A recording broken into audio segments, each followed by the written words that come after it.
Minsan po, mga kapatid, yung pong mga pangit na nangyayari sa buhay natin, tayo ang gumagawa. Tayo ang may kagagawa. At yun po ay resulta ng mga mali nating nagiging desisyon sa buhay. Okay po ba kayo ron? At may pagkakataon na isinisisi po natin sa iba yung nangyayari po sa atin kahit wala naman silang kinalaman. Tingnan niyo po kung ano po ang ibig kong sabihin. Sa hukom, sa Judges, chapter 12, verse 1b, bakit hindi mo kami tinawag bago ka nakipagdigma sa mga taga-Amnon?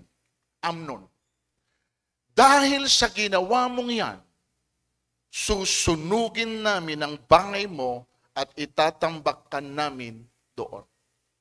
Keyword, dahil sa ginawa mong iyan. Nakita niyo po yung bunga?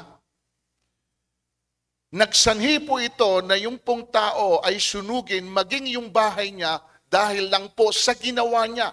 Hindi po natin i-detalye whatever kung ano po yung ginawa niya. Pero that is the result of his doing. So anong ibig kong sabihin? May pagkakataon na anuman yung nangyayaring hindi maganda sa atin, minsan tayo mismo ang nagsasanhi nito. Tayo ang gumagawa nito sa buhay natin. Sundan pa natin. First King. Pagdating sa palasyo, sinabi niya sa hari, bakit ka nagpapasangguni kay Beelzebub na Diyos-Diyosa ng Ekrom? Wala na bang Diyos sa Israel? Again, sa ginawa mong yan, hindi ka nagagaling, mamamatay ka na. Sa ginawa mong yan. Nakita po ninyo mga kapatid, lagi pong merong epek. Hindi po pwede na wala akong consequence. Yung bagay na ginagawa po natin at depende po ito kung ano ang ating ginagawa. Lagi pong may resulta. Lagi pong may bunga. Sa ginawa mong yan, ibinabalik po eh. Nakuha niyo mga kapatid? Kaya if ever na meron po tayong mga nararanasan sa buhay po natin na hindi po magaganda, whatever it is, yan po minsan ay bunga rin ng ating mga ginawa. Tama po ba? At hindi ho pwede na hindi ho natin ito ipagsusulit. Why?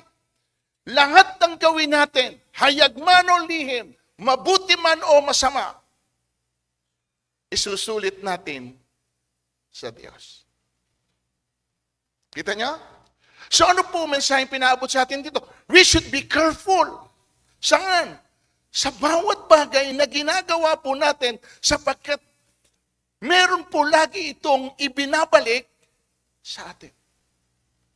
Sa ginagawa lang ba tayo? Pwede husgahan ng Diyos? O pwedeng hatulan? Hindi po. Maging saan? Sa sinasabi natin. Sinagot siya ng kanyang Panginoon. Masamang alipin, sa salita mong yan, kita hahatulan. Hindi lang po sa ginawa mong yan, dahil sa ginawa mo, dahil din sa salita mo, sa sinasabi mo, hahatulan kita. So ngayon, mga kapatid, sino ang nagsasanhi minsan na nangyayari po sa atin ang hindi magandang bagay? Tayo rin. Tayo rin. Tapos ito po, hindi tayo minsan maingat sa mga salita na binibitawan po natin. Basta po sa atin, masabi lang natin kung ano po yung laman ng isip natin, kung ano laman ng dibdib natin. Basta sasabihin ko kung ano yung gusto ko, na hindi mo pinoproseso kung ano ang pwedeng maging result nito, pabalik sa iyo. Tingnan po ninyo, 18:21 ng Proverbs. Ang kamatayan at ang buhay ay nasaan? Nasa kapangyarihan ng iyong dila. At ang umiibig sa kanya ay kakain ng kanyang... Anong ibig sabihin ng umiibig sa kanya? Yung hindi mo siya kayang bitiwan. Yung pong lagi na lang siya ang bukang bibig mo. Siya yung madalas na naririnig na binibitawan mo. At doon daw sa salita na sinasabi mo, ang makikinabang nito, walang iba kundi tayo. Life and death are in the power of our tongue. And we should be careful po doon sa mga salita. Na minsan ang bilis po natin pong sinasabi na hindi po natin minsan pinoproseso sa ating isip. Kung ano po ang pwedeng maging result nito. Kaya po ito sinasabi ko mga kapatid dahil lagi itong merong implikasyon sa bawat isa po sa atin. O ngayon, binigyan tayo ng option ng Lord, kaya po nasa sa atin. Deuteronomy 30:15, nasa inyo ngayon ang kapasyahan. Kayo ang pipili ng buhay o kasaganaan o ng kahirapan at kamatayan. So, kanino ngayon, mga kapatid, nasaan ngayon yung kapasyahan? Nasa Diyos ba o nasa atin? Nasa atin. Ang sabi ron, tayo ang mamimili. Amen? Ikaw, ano po ang gusto mong mangyari sa iyo? Then, yun po ang gawin mo. Yun ang sabihin mo. Kung ano daw yung magandang bagay na gusto mo na mangyari sa iyo, then yun ang gawin mo. Kung ano daw yung magandang bagay na gusto mo mangyari sa iyo, then yun din ang sabihin mo. Amen? Yung makakabuti po sa atin ang piliin natin at huwag yung pong ikakapahamak natin. So ulitin ko po, ayon sa ginawa natin, ayon sa sinabi natin, doon tayo hahatulan o gagantin palaan. Now here is my question. Gusto po ba ninyo na hindi tayo mahatulan ng Panginoon? Ulitin ko po, tinatanong ko kayo. Kasi mahalaga po rito, again, yung pong ating pagkakasundo. Okay? Gusto po ba ninyo na hindi tayo mahatulan ng Panginoon? Pag sinabi natin pong pagkakasundo, okay, ano po ang ibig sabihin dito? Yung pong sumasang-ayon tayo na iyon ang gagawin natin. In agreement. Kung ano yung sasabihin sa atin ng Panginoon, Lord, ano man yung sasabihin sa akin, amen, I agree. Then yun po ang gagawin po natin. Amen. Again, gusto po ba ninyo na hindi tayo hatulan ng Diyos? Ito po ang title ng message po natin. Sa ginawa mong yan at sinabi, diyan kita hahatulan. Pero ngayon pong umaga, i-reverse po natin ito. At ito nga po ang tanong ko po sa inyo. Ulit-ulitin natin, para hindi tayo mahatulan ng ating Panginoon, ito gawin po natin. 1. Ulitin ko, gusto niyo po ba na hindi tayo hatulan ng Diyos? Huwag tayong pumatol. Huwag tayong umatol. Matthew 7:1. Huwag niyong hatulan ng inyong kapwa upang hindi kayo hatulan ng Diyos. Sapagkat hatulan kayo ng Diyos ayon sa hatol na inihatol niyo sa iba. Ang panukat ninyo sa iba ay siya ring ipapanukat sa inyo. Simple lang po ang utos ng Diyos. Huwag tayong humatol. Kasi tayo na humahatol ay hahatulan din. Kaya po ang pinakamaganda, kung ayaw nating mahatulan, okay, ayaw nating mahatulan ng Diyos, then huwag po tayong humatol. As simple as that. Ayaw ko na ako ihatulan ng Diyos, then hindi ko rin ilalagay sa aking kamay yung para sa Diyos at hindi para sa akin. Amen? Lucas 37 rather. Huwag kayong humatol at hindi kayo hatulan ng Diyos. Huwag kayong magparusa at hindi kayo parurusahan ng Diyos. Magpatawad kayo sa inyong kapwa at patatawarin kayo ng Diyos. So dito mga kapatid, kung ano yung ginawa natin, yun din pala ang ibinabalik niya sa atin. Amen po ba? Huwag tayong humatol, then hindi niya tayo hahatulan. Huwag tayong magparusa, then hindi niya tayo magpatawad tayo at patatawarin niya tayo. Ganun lang po ito kadali, mga kapatid. Ang gandang deal nito, amen po ba? Kaya kung ano daw ang gusto mo na gawin ng Diyos sa iyo, then yun din ang gawin natin kung ano ang gusto ng Diyos. Gusto mo ng kapatawaran? Ano karuktong? Yan. Gusto mo na hindi maparusahan? Huwag kang parusa. Gusto mo na hindi ka hatulan? Then, Paulit-ulit lang. At sana po malinaw ito sa bawat isa po sa atin. Kaso ano po ang nangyayari? Sa oras na tayo ay masaktan, dahil may nanakit sa atin, may nagmaliit sa atin, gusto po nating ilagay sa ating mga kamay yung verdict. At hindi natin kayang ipaubaya ang lahat ng ito sa Diyos. At ito po ang realidad. Hinatulang kanila, hahatulan mo rin sila. At ang katuwiran pa natin, ito kapatid, bakit? Sila lang bang may karapatang na humatol? Sila lang bang may karapatang manakit?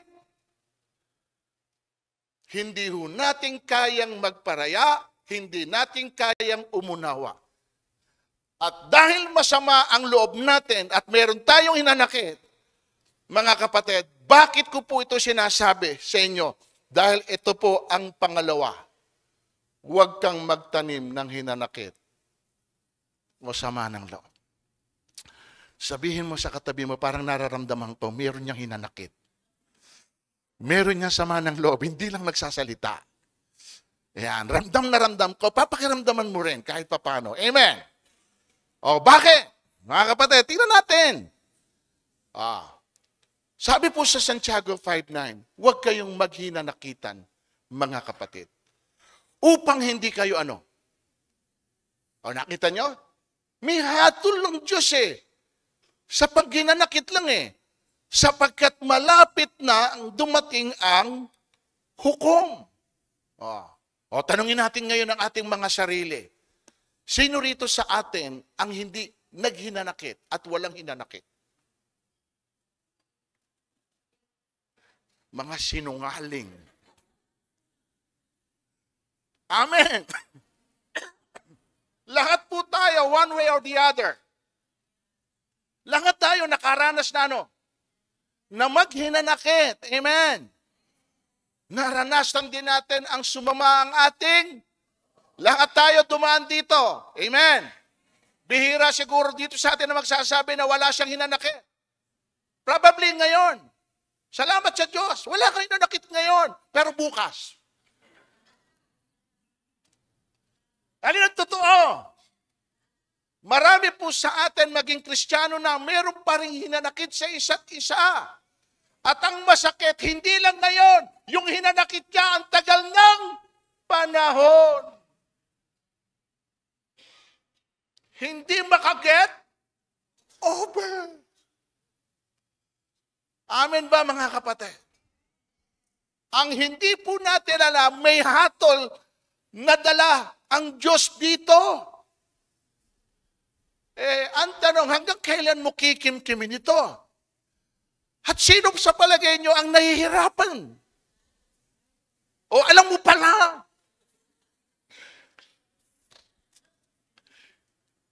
tingnan nyo, sino nahihirapan? Yung po bang nananakit? Yung po bang naghihinanakit? O yung tao na nagsani na ikaw ay magkaroon ng hinanakit at sama ng loob? Sino po ang nahihirapan? Ito, tingnan nyo. Anumang gawin ng tao ay nagdudulot sa kanya ng balisa at hinanakit. May mga gabi pang hindi siya makatulog sa pag-iisip. Ito man ay walang. Malinaw naman pala sa bawat isa sa atin. Ikaw din pala nahihirapan. Bakit naman nagdudwell ka doon?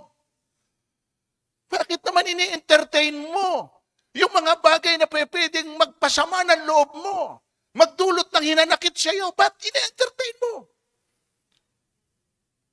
Ikaw rin pala masasaktan. Ikaw rin pala mahihirapan.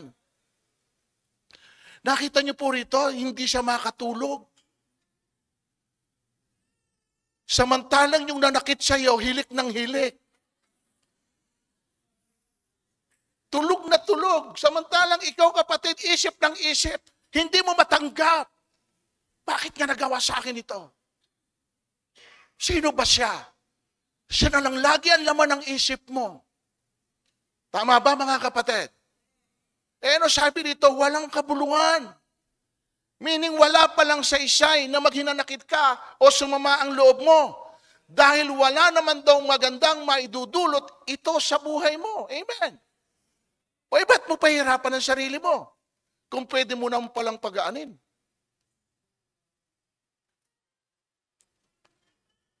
O ngayon sagutin po natin, sino nagpapahirap sa buhay natin?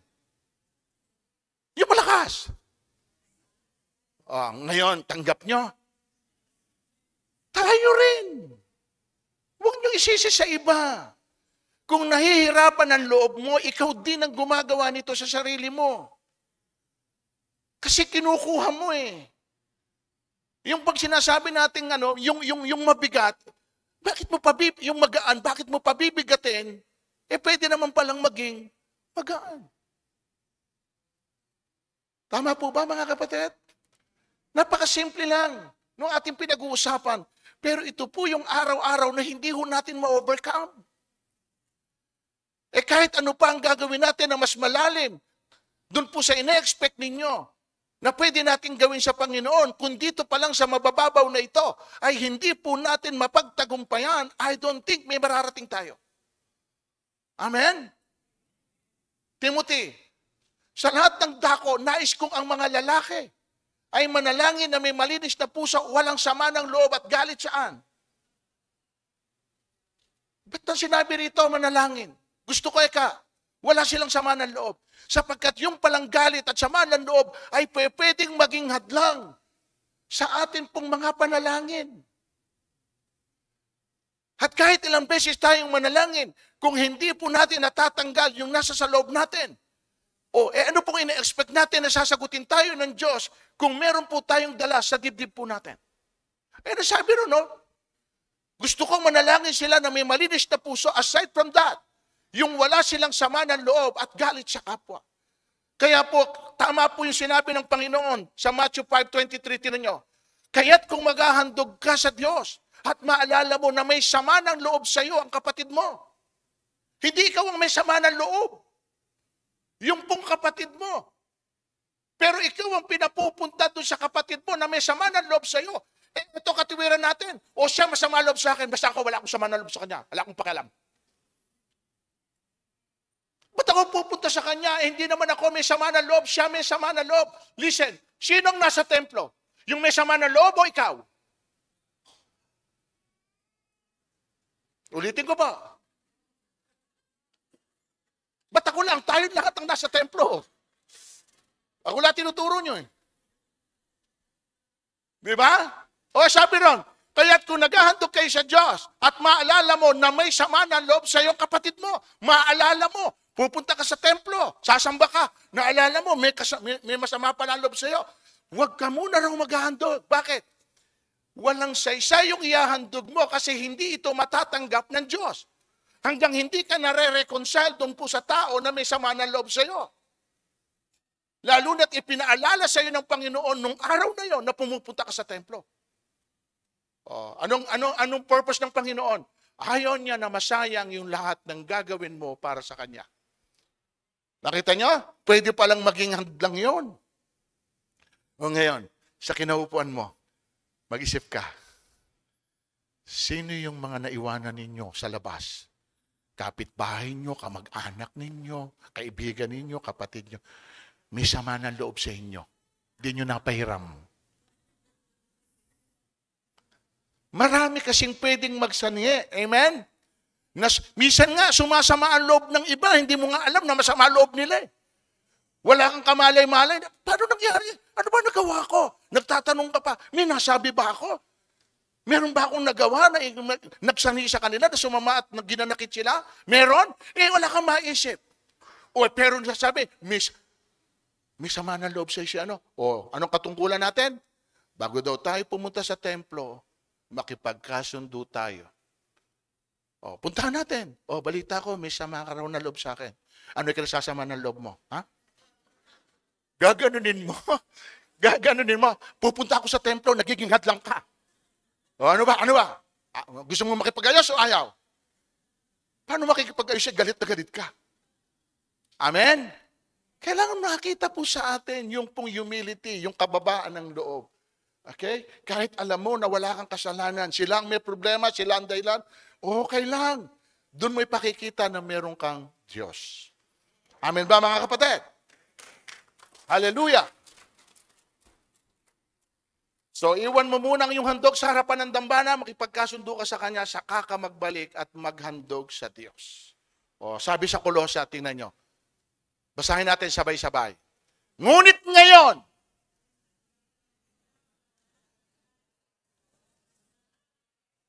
parang mali ang basa nyo. Ngunit sa isang buwan, ngunit sa isang taon, kailan itatakwil? Ngayon. Tama? Yung sama ng loob mo tinanakit, kailan pa dyan? Taon. Amen. Itakwil, ngunit ngayon, itakwil ninyo ang lahat ng galit po at sama ng loob. Ayaw ng Diyos na may nagpapabigat sa iyo. Ayaw ng Diyos na mayroong hangad lang doon sa bagay at magandang hangarin mo na sumamba at magpuri sa Kanya. Ayaw ng Diyos na mayroong pong balakid. Kaya po, sinasabi sa atin ng Panginoon ahead of us, na sabi niya, kung merong ganito, gawin mo na, isettle mo na ito. Huwag mo nang hayaan na magtagal pa. Amen? At lahat tayo, mga kapatid, ulitin ko, nakaka-experience nito. Tao tayo eh. May damdamin tayo. Amen? Ano pa, para hindi tayo mahatulan ng Diyos? Ano yung unang binanggit natin para hindi ka hatulan ng Diyos? Huwag kang humatol. Pangalawa,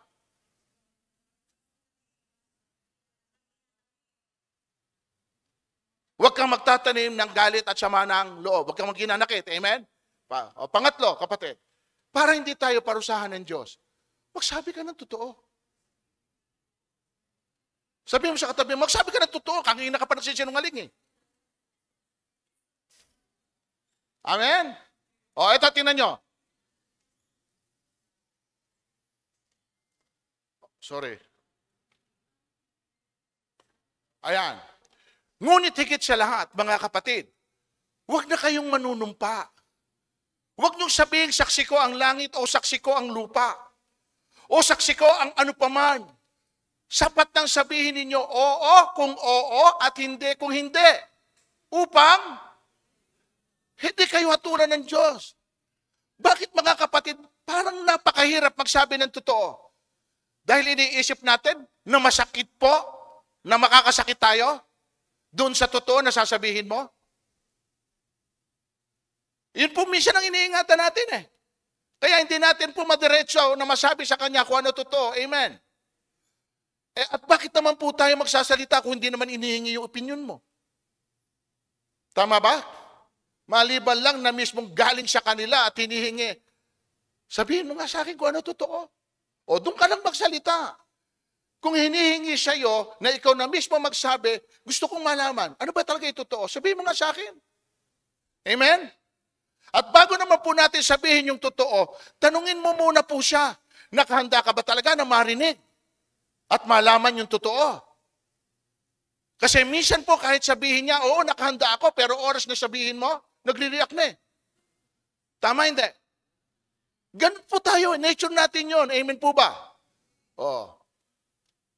Mga kapatid, dahil hindi niya matanggap yung bagay na totoo, magsasample pa ba tayo?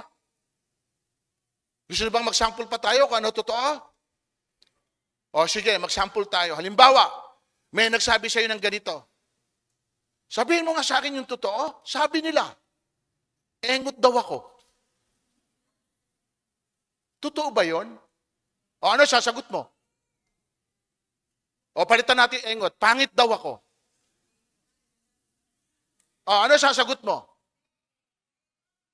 Ha? Magugulat ka pa. Ikaw na tinanong eh. Ha? Yun ang sinabi nila sa'yo? Ano pwede mo sagot? Nako, wag mong pansinin yun. Inggit lang sa'yo yun. Ang ganda sagot, ano? Amen. Paano kung ganito sagot? Ito. Nako, mga kapatid. Buti na lang may nagsabi sa'yo. Ito pa ang pwede sabihin natin, mga kapatid. Ngayon mo lang nalaman, tagal na niya na. Hindi po ganyan ang itinuturo sa atin. Amen. Ng pagsagot. Ang sabi sa teksto natin, oo kung, hindi kung. Okay mga kapatid, tanong, ano yung tamang sagot? Kapag ka ganun ang sinasabi sa'yo, sabihin mo sa akin, hindi siya pantotoo. Engot daw ako, pangit daw ako. Totoo ba yon? O, eto sagot. Eto sagot ayon doon. Hindi. Hindi. Bakit? Sapagkat walang engot at pangit na nilikha ang Diyos. Amen? O, hindi lang ang sagot. Saan mo mababasa yan, kapatid?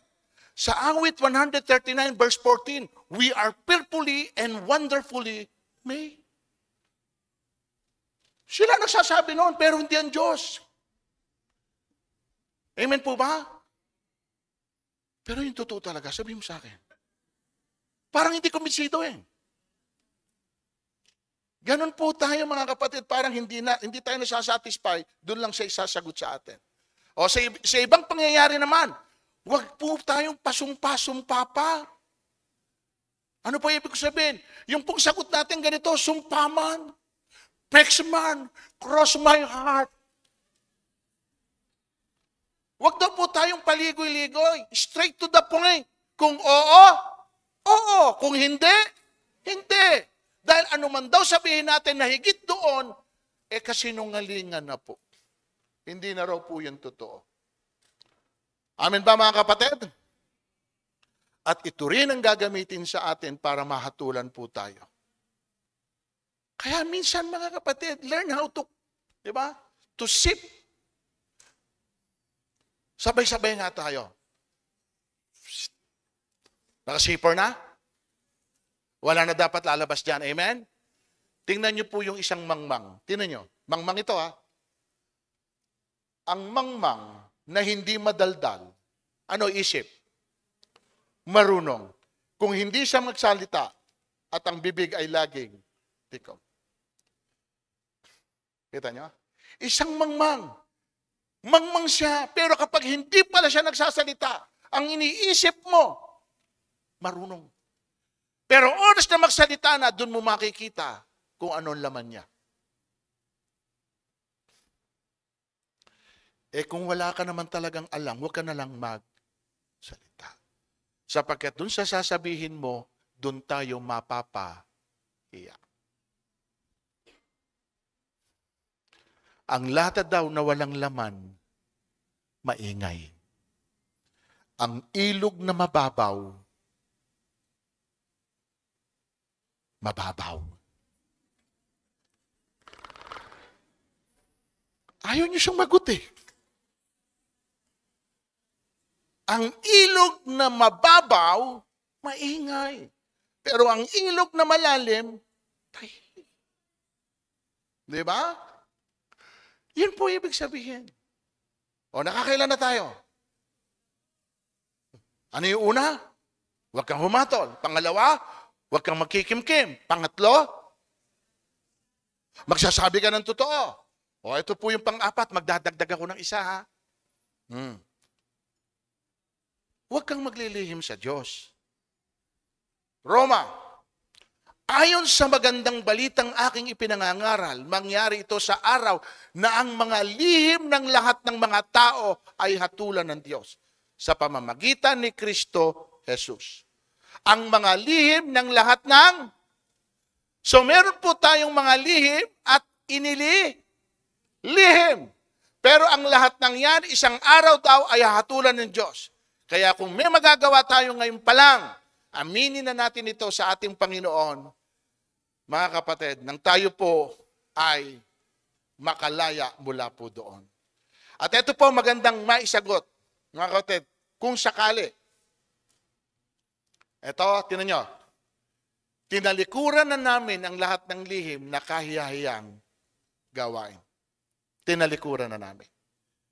Itong napakaganda na maisasagot natin if ever na tayo po ay naku-question ng Panginoon o haharap na sa Panginoon, pwede nating sabihin sa Kanya, Lord, tinalikuran na po namin ang lahat ng lihim na kahiyahiya naming ginagawa. Sa totoo lang mga kapatid, sa Diyos wala namang lihim. Amen? Sa ibang tao lang at ikaw lang sa sarili mo nagsasabi, lihim yung ginagawa mo. Pero sa harapan ng Diyos, hindi po siya nakukubli, hindi po siya nalilihim. Tama po ba? Kaya napakahalaga, tingnan nyo. Ito ginagawa po natin kapag tayo nagte-take ng komunyon. Siyasatin muna natin ang ating mga sarili nang hindi tayo hatulan ng Panginoon. Let us examine ourselves. Tingnan natin, Lord, meron ba akong mga nagagawa na lihim sa harapan mo? Kasi hindi natin alam eh. Baka yun ay lihim para sa atin. Pero again, hindi laman lihim sa Diyos. So mas maganda na mga kapatid na ine-expose na natin kung ano man ito para mawala ng kapangyarihan sa atin, ano man yung bagay na itinatago mo. Alam niyo po ba kung bakit may naba-blackmail? Dahil sa lihim na natatakot silang ma-expose. Tama po? Sa tingin nyo, pwede mo kong i-blackmail? Kung i-accuse mo ko sa isang bagay na nahuli mo sa akin? Kung in-expose ko na ito sa sarili ko? Tama ba? Halimbawa lang, ganito. Nahuli nyo, nakita nyo ako, si Bishop, may kaakbay na babae. Ha? Hindi lang kaakbay, hinahalikan pa sa tenga. Halikan gano'n. Sasabihin bang kapatiran yon? Aba, napakaganda ng relasyon yung magkapatid. Sa tenga mo siya hinahalikan. Listen, may nakakita sa'yo. Gusto ka i-blackmail. Siya, ano yung ginagawa mo? Siyempre, nakita ka. Ako, kapatiran, nahuli tayo. Sasabihin ko yan kay Ate Nancy. Ngayon, pag nalaman na Nancy, si Ate Nancy agad yan magsasabi, hiwalay na tayo. Tama. Para hindi mangyari yon, ano gagawin mo? Doon po siya nakakita, susuhulan mo. Shh. Gusto mong hamburger? Tama. Para lamang isara niya ang kanyang bibig. Ngayon, yung pala, puro hamburger ang gusto. Araw-araw kaya hamburger. Tama? Ito na yung sinasabi ko sa inyo. Bishop, pa-hamburger ulit. Wala na akong pera. Susumbok kita katinasya. Sige, hamburger na. Magiging sunod-sunuran ka sa kanya. Dahil meron kang itinatago na nakita niya na natatakot ka na ma-expose doon sa dapat na makaalam nito. Eto ngayon, napagod ka na sa hamburger. Sinabi mo ng tahasang kay Mrs. Sweetheart, nagkasala ako sa iyo. May nahalikan ako sa tenga. Patawarin mo ko. Di ganon. Di pinatawad ka na. Di ba, nagkausap na kayo, pinatawad na. Eto ngayon yung nagba-blackmail sa iyo. Bishop! Kailangan ko ng 5 hamburger. Hamburgerin mo ang mukha mo. Di ba? Bakit? Hindi ka na niya pwedeng takutin. Bakit? In-expose mo na yung pong ginagamit niya sa iyo para lamang ang tawag doon? Extortion yun, di ba? Ang ngayon, para walang akusasyon na gamit sa iyo, kapatid, expose mo na. Kung meron kang ginagawang lihim, para hindi ka na mapaglaruan. Tama ba, mga kapatid? Ganyan ang demonyo, iba-blackmail ka niyan. Edi mas maganda. In-expose ko na, hindi mo na kayang takutin. Sinabi ko ng lahat yung ginagawa ko. Napatawad na ako nung taong pinagkasalaan ko. Kaya hindi mo na ako pwedeng ganyan-ganyanin. Yun ang ibig sabihin, kapatid. Tama ba? Nakakaintindihan ba tayo? Samihin na natin agad ito sa ating Panginoon. Ito po. Alam niyo kung bakit? Ito. Walang natatago na di nalalantad. Walang nalilihim na di nabubunyag. Anumang sabihin nyo sa dilim, maririnig sa liwanag. Anumang ibulong nyo sa mga silid, ipagsisigawan. One day you will be exposed. Hindi pwedeng habang panahon na may itatago ka. Ilalantad ka nito. At kapag nilantad ka nito na hindi nanggaling sa'yo, mapapahiya ka. So mas maganda po ikaw na mismo, in your own initiative, sabihin mo na, Lord, I'm sorry. May mga nagawa akong lihim sa harapan mo. patawarin mo ako. Amen, mga kapatid? O, sabihin mo sa katabi mo, ihayag mo na. Ihayag mo na. And here is our conclusion.